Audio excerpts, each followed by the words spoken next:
ask them, how many Iraqis do you think have been killed as a result of Blair's and Bush's invasion? They may say a few thousand, they may not know.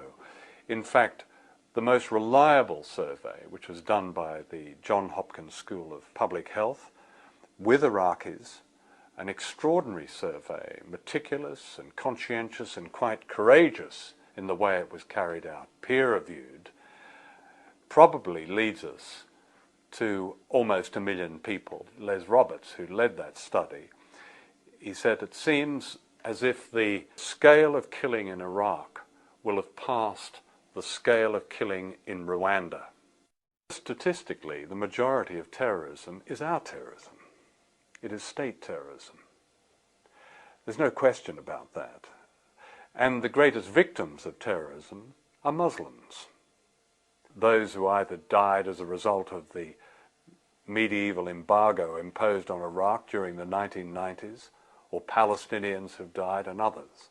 So the whole understanding of terrorism is upside down. Now there is, as opposed to state terrorism, a kind of privatized terrorism. It's very tiny. It's run by organizations called Al-Qaeda. There was one study at the University of Chicago that found that of this privatized terrorism, in the last 30-odd years, something like 20-odd thousand people had died. A very tiny figure compared to the millions who have died as a result of state terrorism. I don't think there is a war on terror. I think that's a propaganda notion.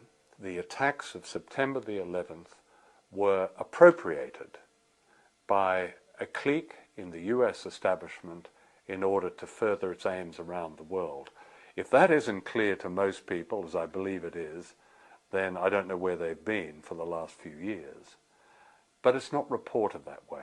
Yes, a lot of journalists put terrorism and war on terror in inverted commas, but after a while they weary of that. It's as if there really is a war on terror, and there isn't a war on terror. There is a war of terror.